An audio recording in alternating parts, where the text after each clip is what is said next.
Bienvenue dans ce nouveau numéro du 7-8.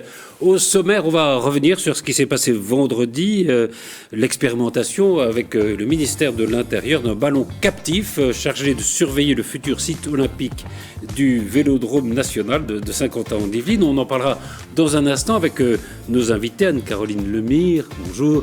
Vous êtes la responsable des grands comptes de Safran. Vous nous expliquerez ce qu'est cette grande entreprise qu'est Safran. Et Jean-Michel Fourgousse, bonjour. Vous êtes maire d'Elancourt et le président de Saint-Quentin-en-Yvelines. Et vous êtes évidemment très intéressé par tout ce qui touche la sécurité des Jeux Olympiques. Et puis Nicolas Dandry, vous nous présenterez évidemment ce projet. On va parler aussi d'innovation avec l'école des mines qui s'installe à Versailles, la très prestigieuse école des mines qui a été créée, vous savez, par Louis XVI en 1783 pour former à l'origine, disait-on, des directeurs intelligents pour les mines du royaume de France. Ça a changé depuis et l'école des mines ouvre un campus de l'innovation à Versailles. On fera le point avec Gabriel Gontier. Et puis, belle moisson de médailles aux Jeux de paracyclisme au Vélodrome de Saint-Quentin. On en parlera évidemment avec notre consultant Yann Dujarier, champion du monde de cyclisme sur piste. Et puis, Michael Elmidoro qui ouvrira évidemment, comme tous les lundis, une grande page sport. Mais tout de suite, la météo de lendemain. Qu'est-ce qui nous attend demain, vous savez ça ? Regardez la carte, ça va être terrible. Alors, le matin, c'est pas si mal.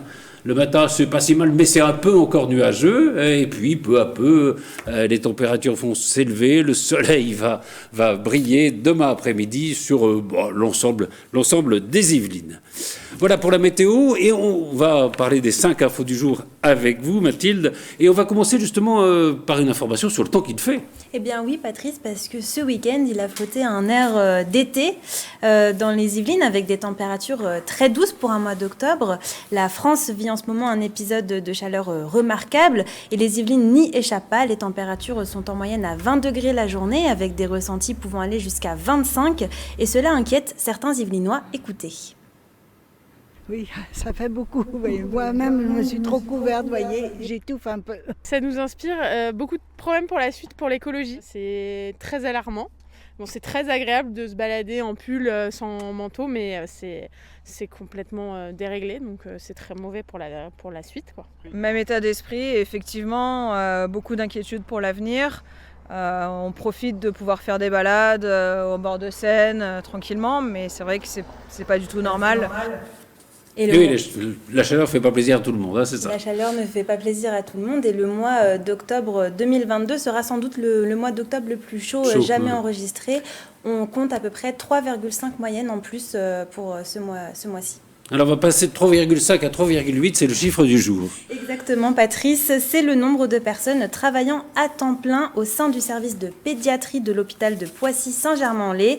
En temps normal, ils doivent être 15 médecins. Et donc, à cause du manque de personnel, depuis vendredi dernier, les parents qui se présentent avec leur enfant ne sont plus accueillis. Le service ne prend que les hospitalisations et les enfants adressés par le SAMU.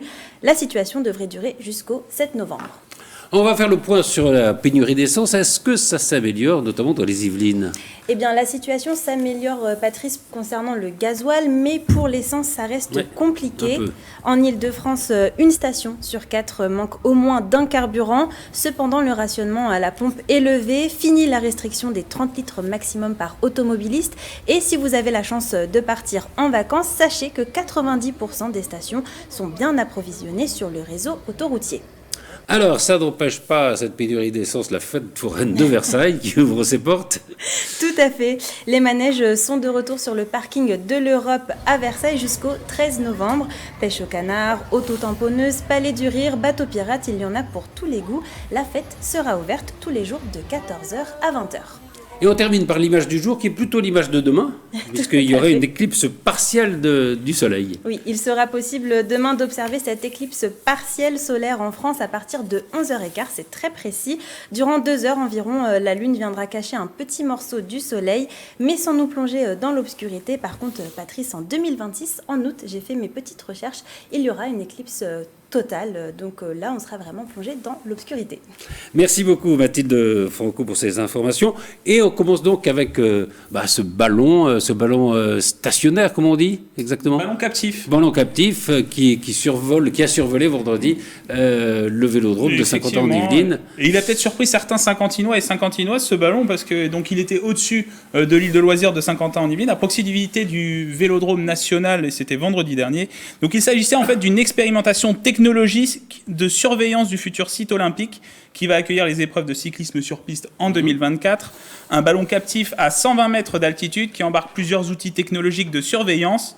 Ce dispositif est actuellement testé et pourrait être utilisé durant les Jeux olympiques et paralympiques de Paris en 2024. On écoute à ce propos le préfet Olivier Demazière, délégué au partenariat, aux stratégies et aux innovations de sécurité. On a 170 expérimentations de ce type qu'on est en train de conduire pour le compte du ministère de l'Intérieur en relation étroite avec les industriels, et notamment le comité stratégique de filière des industries de la sécurité. Une fois que ces produits auront été expérimentés comme aujourd'hui, qu'on aura décidé qu'ils sont efficaces et qu'on les aura acquis, ils seront évidemment à la disposition et sous l'utilisation pleine et entière des forces de sécurité, dont c'est le métier.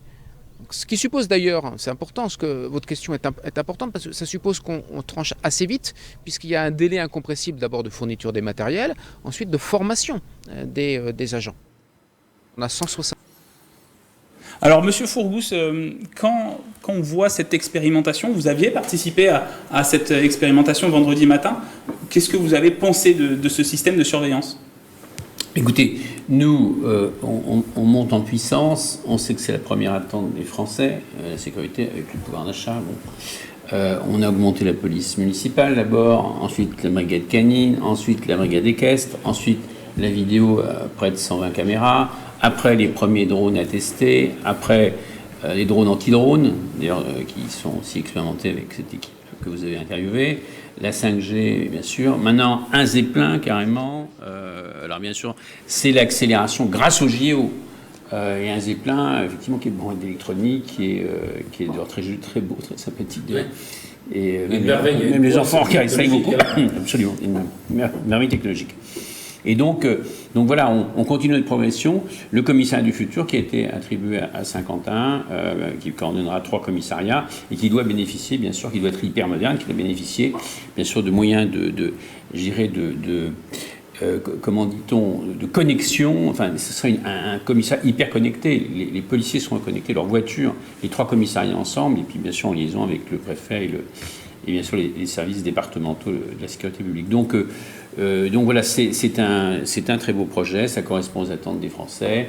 Je dirais que, et aussi à l'image technologique de Saint-Quentin, Paris-Saclay. Je vous rappelle qu'on est dans les 8 territoires les plus innovants au monde et qu'il y a une très forte culture numérique. Et bien entendu, tous ces projets, vous l'avez compris, sont vraiment la traduction de l'intelligence technologique française qui est élevée surtout dans ce territoire. D'ailleurs, le nombre d'entreprises, c'est notre ami bien sûr de Safran, mais on bénéficie d'entreprises de très haute valeur ajoutée, bien entendu, et on est très heureux de les avoir. Mais justement, avant de passer avec Madame Lemire, est-ce que les enjeux justement de la sécurité dans la perspective des Jeux Olympiques font partie des enjeux les plus importants et peut-être les plus délicats à mener ?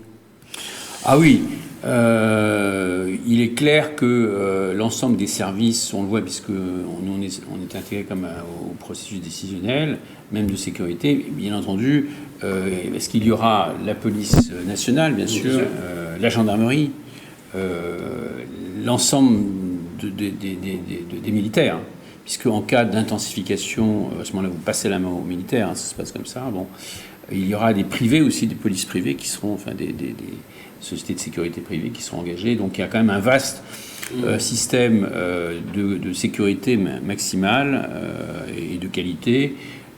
Voilà, c'est pas pour ça qu'on aura des problèmes, mais les précautions sont très fortes. Alors il y a aussi la cybersécurité. Je vous rappelle qu'il y a eu... Vous avez fait une journée sur la cybersécurité la semaine dernière. Vous savez que vous avez une école qui s'appelle l'école 2600, qui est une école de formation formidable, c'est de très haut niveau. Je vous rappelle que l'université Paris-Saclay est une université scientifique numéro 1 mondiale à Shanghai. notamment sur les mathématiques, et je vous rappelle que les mathématiques, bien sûr, sont à l'origine quand même de la révolution numérique.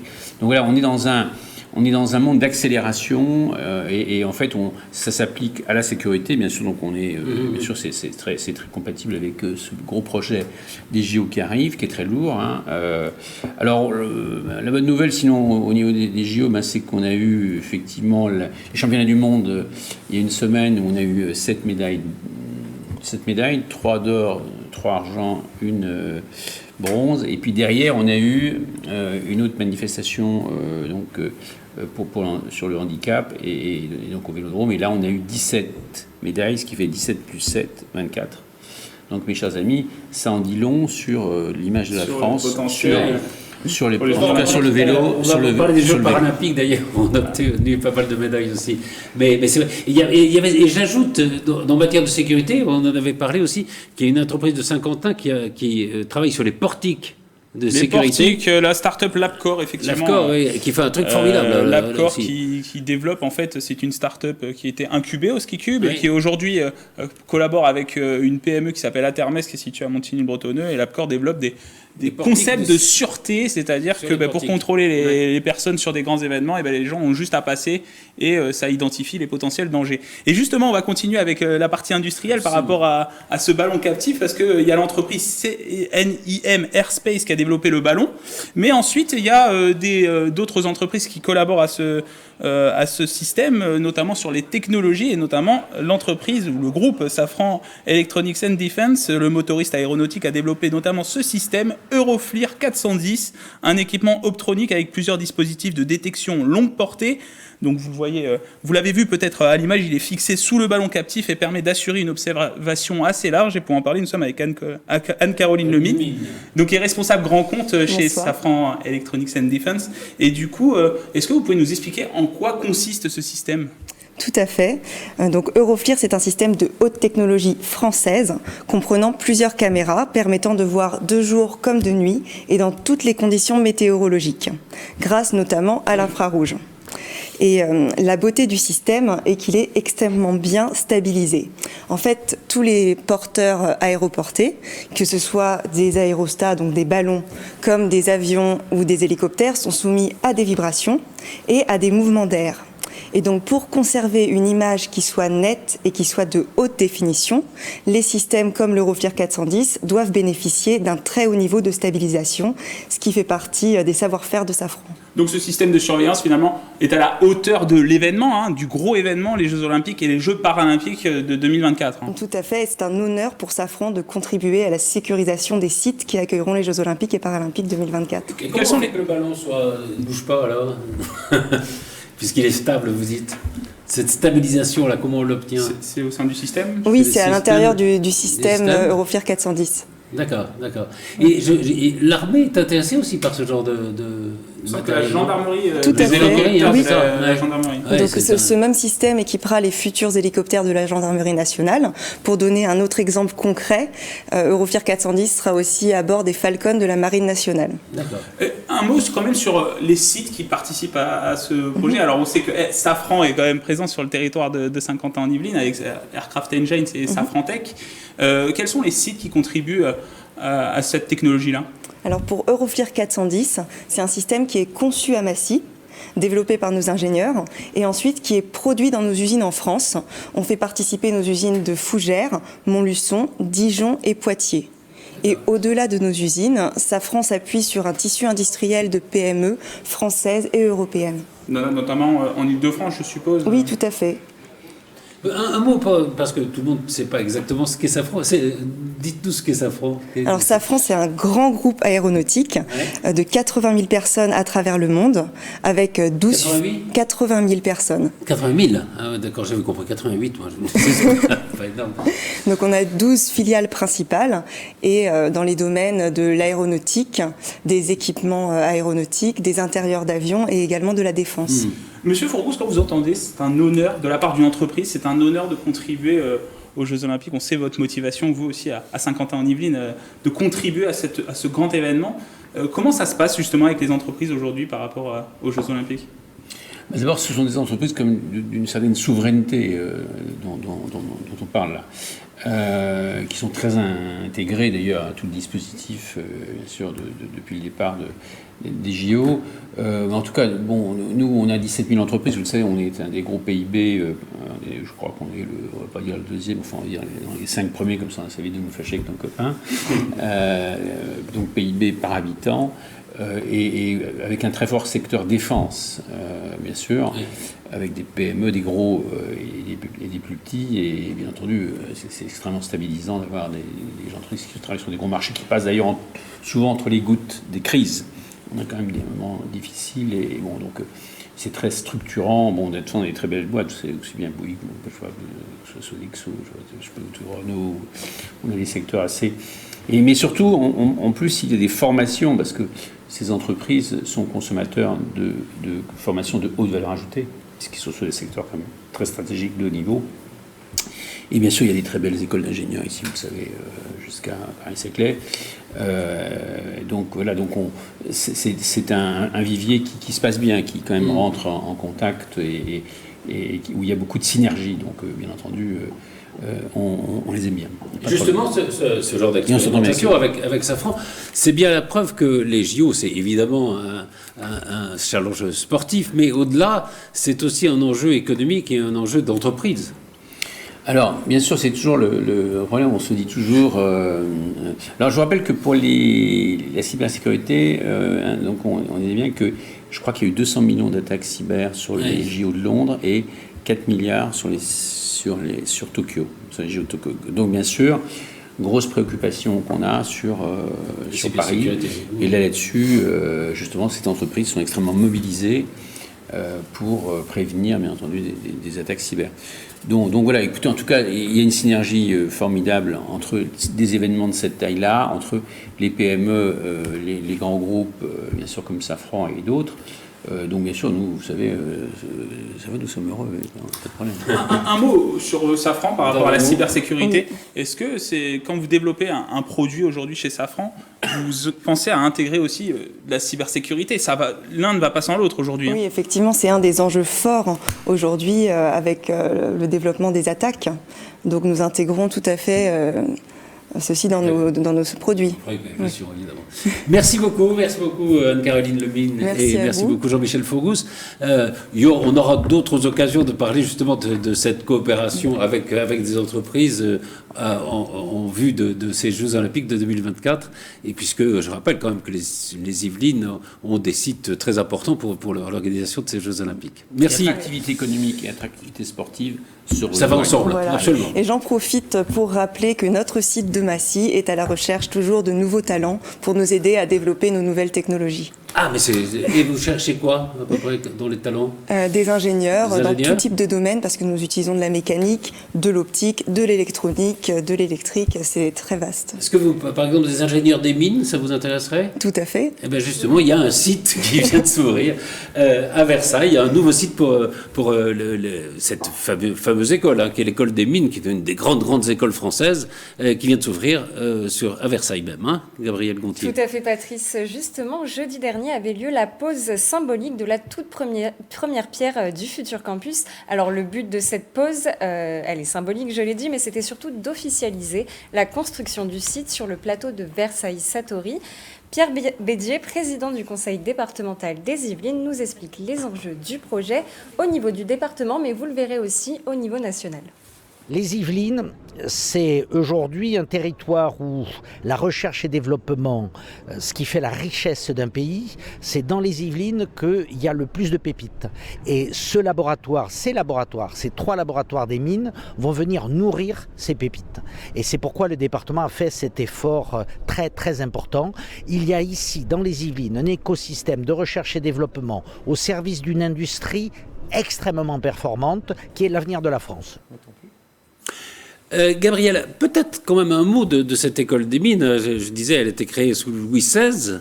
c'est une des grandes écoles françaises, grandes écoles d'ingénieurs françaises. Exactement, vous l'avez dit au début de cette émission, il s'agit historiquement de la première école des mines françaises. Alors elle a été créée en 1783 sous Louis XVI, vous l'avez dit. À l'origine, le but était de former des directeurs intelligents pour les mines du Royaume de France. Absolument. Aujourd'hui, c'est l'une des plus anciennes et des plus sélectives et prestigieuses écoles d'ingénieurs français. Alors justement, l'implantation du campus témoigne de la volonté du département de rendre les Yvelines encore plus innovantes et encore plus attractives. Tout ça en regroupant sur le territoire des établissements d'enseignement supérieur et des laboratoires de recherche. C'est d'ailleurs ce que nous explique Vincent Laflèche, le directeur général de l'école des mines de Paris, PSL, qui nous parle des 3 laboratoires qui verront le jour. Nous avons 3 laboratoires qui se regroupent dans des domaines qui touchent la transition énergétique et les matériaux pour la transition énergétique et également tout ce qui est robotique, véhicules autonomes. Nous sommes effectivement au cœur de la transition énergétique et de la transition environnementale. Oui, il y a 300 chercheurs quand même qui vont être formés sur ce site. Pour le financement, je crois que c'est le département qui a beaucoup investi pour le financement de ce campus. Exactement, l'investissement du département s'élève à 98 millions d'euros. J'en profite pour ajouter que le but de cette école, c'est de former des ingénieurs qui viendront compléter les équipes des 250 chercheurs qui sont déjà présents sur place. Déjà présents sur place. Et on a une date d'ouverture ? Alors la date, elle reste à fixer, ça dépend de plein de choses, mais le campus devrait voir le jour en septembre 2024. L'objectif, c'est la rentrée, bien sûr. Merci beaucoup, Gabriel Montier. Eh bien, il est temps pour nous d'ouvrir une grande page sport.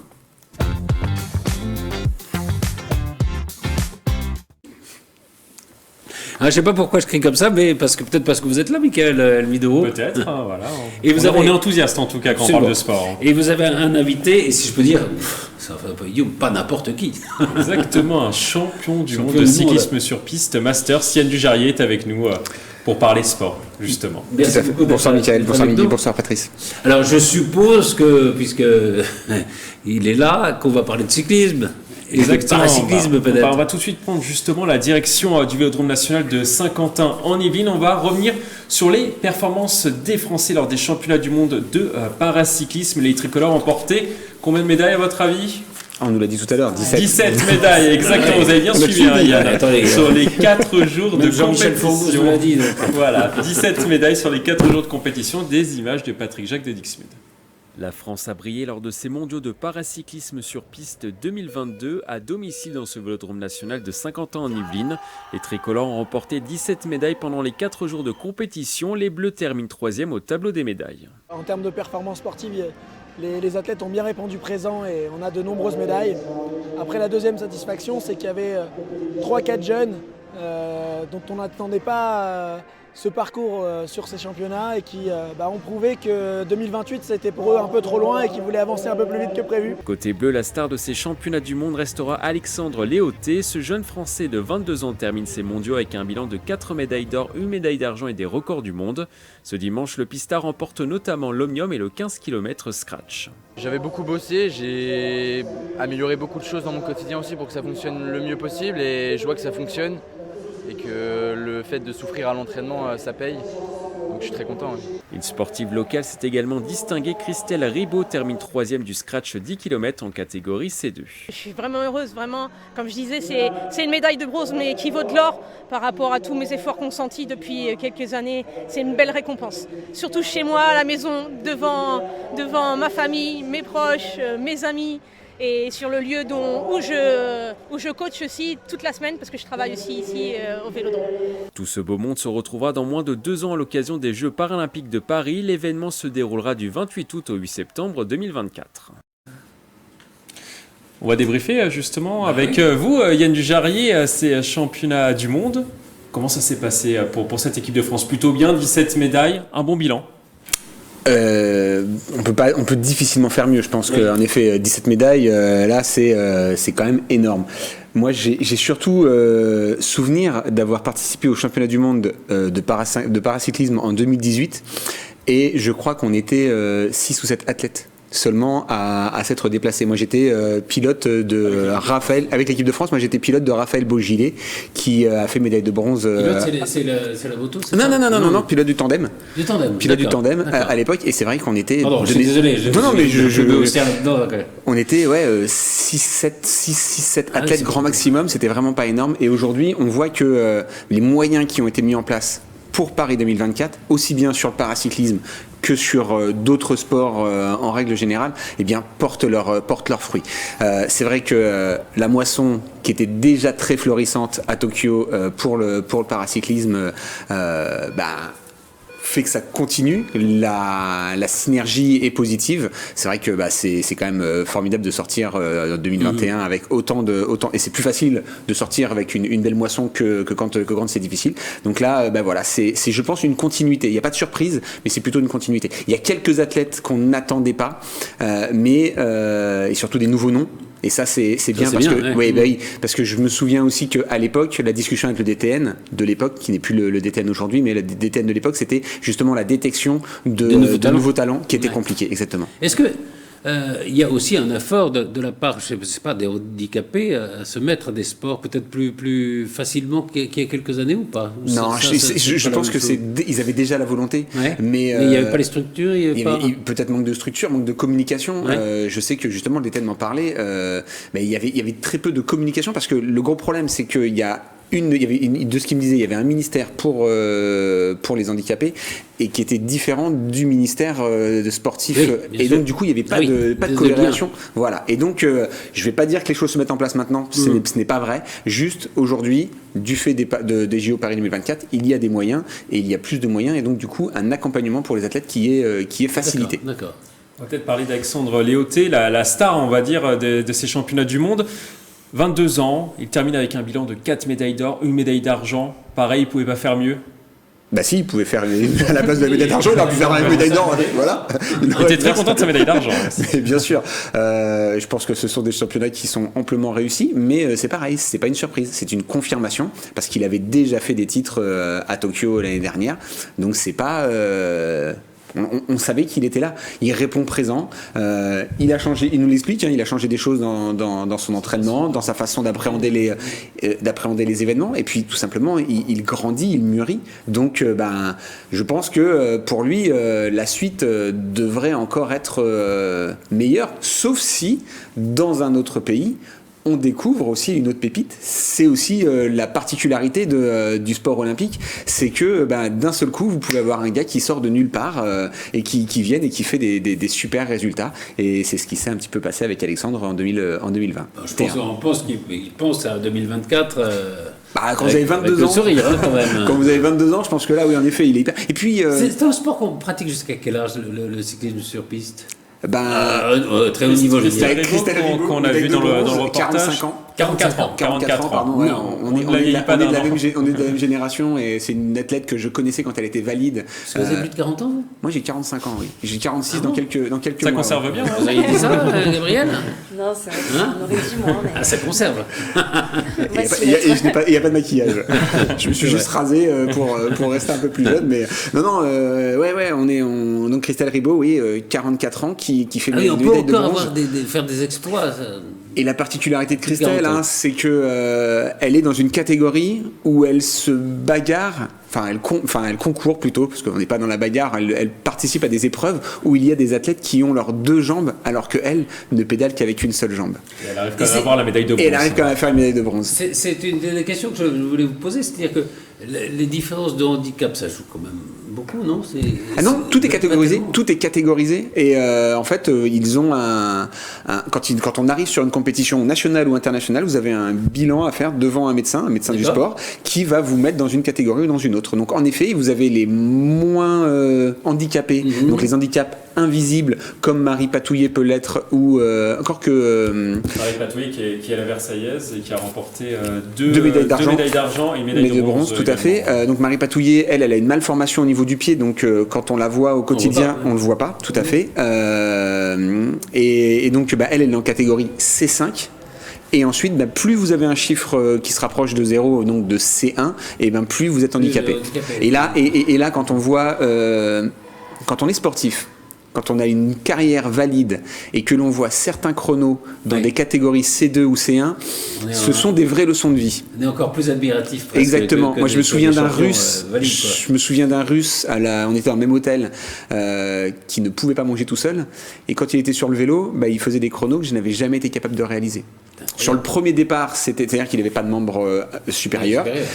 Sur le départ, sur le premier tour, c'était vraiment difficile, mais une fois que la machine était envoyée, oh là là là, c'était impressionnant à voir. Et puis après, vous avez d'autres. Je me souviens d'un Espagnol, un bras en moins, une jambe en moins, et vous vous dites, le mec, il est sur un vélo et il prend du plaisir et il s'amuse et ils ont toujours le sourire.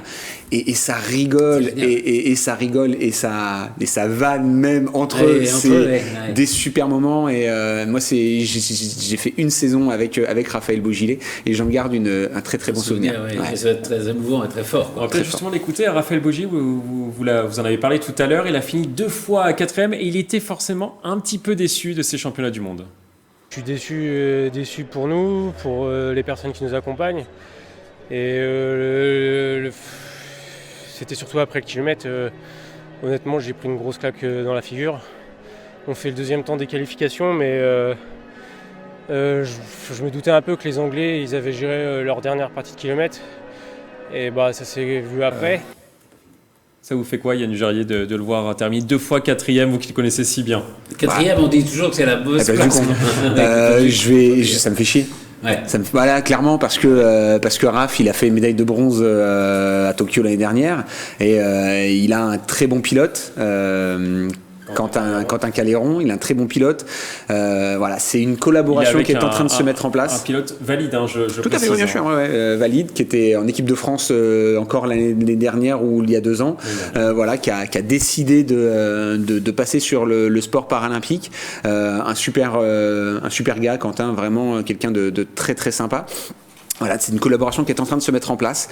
Il faut un peu de temps. Moi, je me souviens que on avait gagné beaucoup de temps sur les premières semaines, et puis dès qu'on arrivait à enchaîner des jours de roulage, on progressait énormément. Mais là, voilà, eux, ils sont déjà à un très haut niveau, et donc, pour aller grappiller les derniers dixièmes, les derniers centièmes, c'est beaucoup plus dur. Un petit peu à l'image de l'équipe de France valide, je pense que c'est bien qu'ils aient fait cette 4e place maintenant. Ils auront une. Motivé pour ils auront le couteau entre les dents. C'est aussi un repérage pour les JO. Mais complètement, voilà. Donc c'est bien de prendre une claque maintenant. Ça permet de se remettre en question, de savoir, parce que le projet avec Quentin est encore pour 2 ans. Il n'y a pas de problème là-dessus. Donc c'est pas une mauvaise chose. J'ai pas appelé Raphaël parce que c'était trop tôt pour pouvoir débriefer avec lui. Je l'appellerai la semaine prochaine pour avoir des bribes et son ressentiment, bien sûr. Là, je sais qu'ils ont toujours besoin de souffler, mais faut récupérer. Au point de vue public, ça a bien marché. Public, environ 2000 personnes sur les 4 jours de compétition. C'est pas si mal, c'est plus que prévu initialement. On va justement écouter le public de ce Vélodrome national de Saint-Quentin-en-Yvelines. Je suis en handisport moi-même et je fais pas de piste, mais du coup j'avais mon club qui était représenté par la France. Donc je venais encourager les copains. Je suis un fan de vélo, notamment c'est pour la première fois que je viens à Saint-Quentin-en-Yvelines. Et je l'ai appris quand je suis venu au championnat du monde élite. C'est comme ça que j'ai appris. Et puis comme je connaissais pas trop le sport paralympique, comme on dit, donc ça m'a permis de connaître. Et puis c'est sympa, c'est bien. On est venu la semaine dernière ou celle d'avant pour les classiques. Ouais.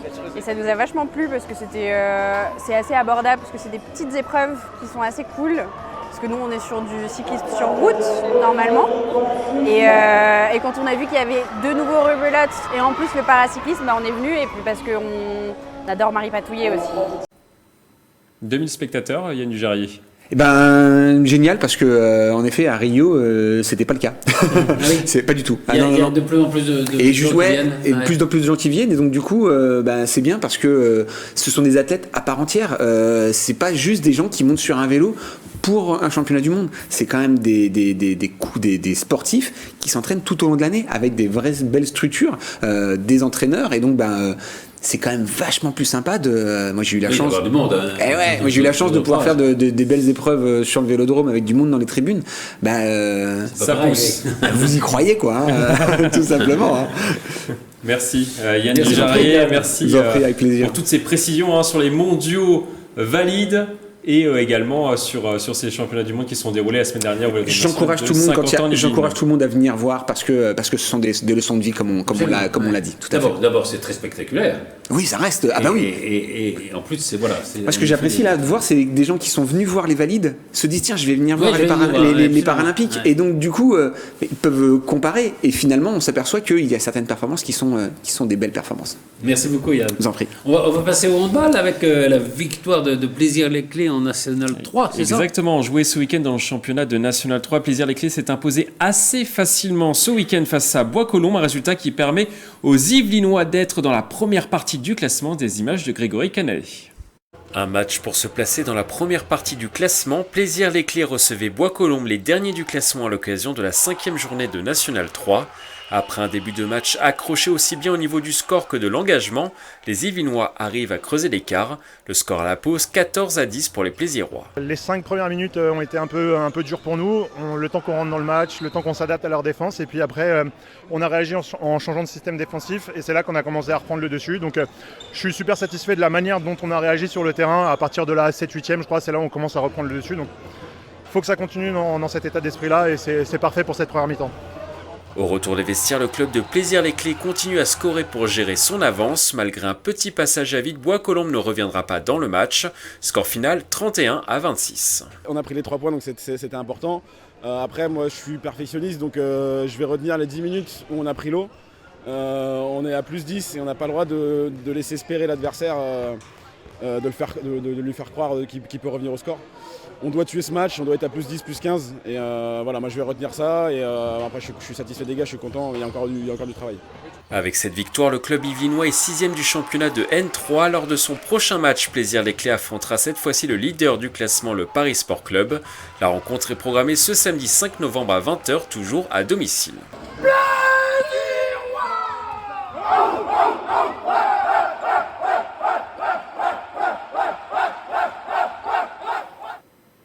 Alors ça, c'était une belle victoire, mais la prochaine fois, ça risque d'être un peu plus compliqué, non ? Oui, face au leader invaincu Paris, donc forcément, ça sera beaucoup plus compliqué, mais on y croit du côté de Plaisir-les-Clés. Il faut toujours y croire. Absolument, il n'y a pas de raison, il faut un bon début de saison. En tout cas. Là, c'était la dernière équipe, ça sera la meilleure équipe du championnat dans quelques jours. Donc ça va être compliqué. On passe au rugby ?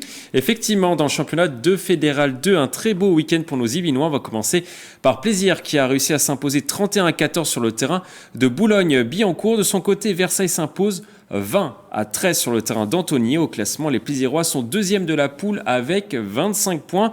De leur côté, les Versaillais remontent à la 8e place. La prochaine journée est programmée le 6 novembre. Plaisir recevra Courbevoie et Versailles Boulogne-Billancourt. Et le foot avec Poissy qui continue sa très belle saison. Exactement, en football on n'arrête plus. L'AS Poissy, les Pissiaquais se sont imposés 2-1 face à Saint-Prive et Saint-Hilaire ce week-end. Un beau résultat face à un mal classé qui permet aux Yvelinois d'être 2e du classement de cette poule de National 2. L'équipe est seulement à 2 petits points du Racing qui a quand même un match en plus. Donc ils peuvent être premiers. Pas mal. Et on continue avec un chiffre qui fait beaucoup parler, c'est ce que gagne Mbappé. Exactement, les détails du nouveau contrat de Kylian Mbappé au PSG ont été révélés par nos confrères du Parisien. Le joueur parisien serait l'un des sportifs les mieux payés de la planète. Dans le détail, il a un salaire de combien à votre avis, Gabriel ? Alors j'ai plus le chiffre en tête, mais je crois que c'est impressionnant. Impressionnant, 630, effectivement.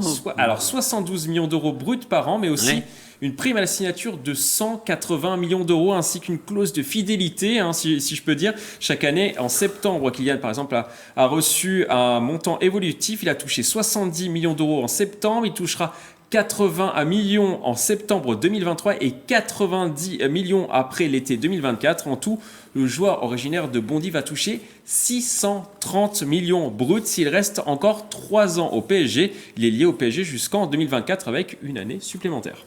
C'est ce qu'il faut que vous demandiez pour TV78. Exactement, oui, j'ai rendez-vous dans quelques jours avec la direction. Avec la direction, 630 millions, ça va. Oui, ça va.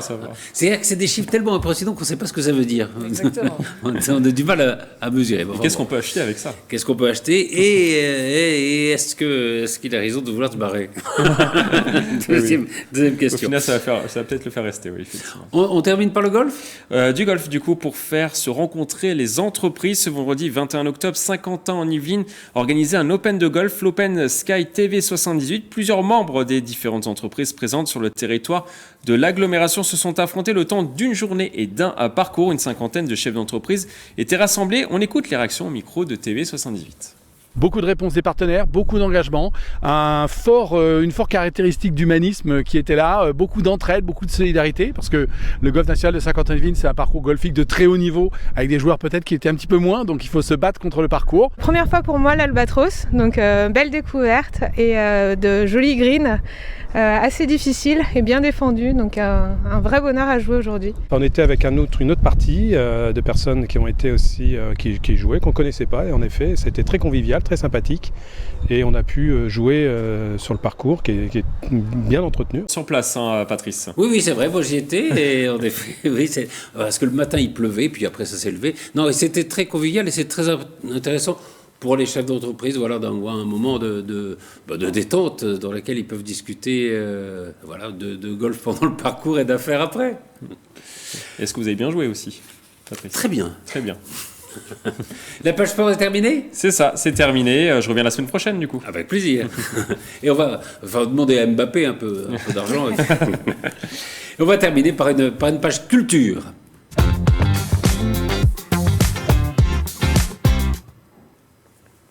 Alors, je vous propose de découvrir l'œuvre d'un jeune peintre qui s'appelle Arnaud Adamy et qui expose à l'espace Richaud à Versailles jusqu'au 20 novembre prochain. On s'interroge souvent sur ce que c'est l'art contemporain. Certains ont peut-être visité, ce week-end, Paris Plus par Art Basel ou Asian Now à Paris. Il y a plusieurs formes d'art contemporain et il fut même un temps où on s'est interrogé sur la pertinence de la peinture. Est-ce qu'il ne fallait pas trouver d'autres supports pour faire de l'art contemporain ? Eh bien, si on s'interroge là-dessus, il faut aller voir les œuvres d'Arnaud Adamy qui vont fournir une réponse. Parce que l'art contemporain, ça consiste simplement à rendre compte de la société telle qu'elle est avec des peintures. Et c'est très intéressant. Alors, il peint, des livreurs de Deliveroo, des gens qui ramassent des éboueurs, qui ramassent les poubelles, des instruments, voilà, comme on les voit ici sous nos yeux, des choses de la vie de tous les jours. Et je trouve que c'est absolument formidable ce qu'il fait, parce qu'il y a des gens qui sont invisibles dans la vie quotidienne, et grâce à ces peintures hyper réalistes, on redécouvre autrement tous ces métiers. D'abord, il y a des couleurs absolument formidables, et je trouve que c'est un travail artistique absolument passionnant. Alors, je signale que vous pouvez retrouver Arnaud Adamy dans le VYP que nous lui avons consacré, qui est présenté par Véronique Lecamus. Et sinon, je rappelle que c'est à l'espace Richaud à Versailles jusqu'au 20 novembre prochain. Et on termine par un coup d'œil sur la météo. Vous voulez savoir le temps qu'il fait demain ? Je l'ai dit tout à l'heure, mais on le répète, ça fait du bien. J'étais pas en plateau tout à l'heure. Vous n'étiez pas en plateau. Alors, le matin. C'est un poil frisqué, on va dire. C'est pas totalement ensoleillé. Il y a quelques nuages, mais peu à peu, regardez, à mesure que le jour avance, on passe l'après-midi, et là, c'est le beau temps presque partout dans les Yvelines, avec des températures entre 18, 19 degrés, 20 degrés presque. Ça va. C'est plutôt correct. Pour le mois d'octobre. Et pour les vacances, c'est bien aussi, pour les enfants, par exemple. Pour les vacances, mais comme on le disait tout à l'heure, c'est peut-être un peu chaud pour la saison. Merci beaucoup Gabriel, merci beaucoup Michael, et à très vite pour un nouveau numéro, à demain probablement, pour un nouveau numéro du 7-8.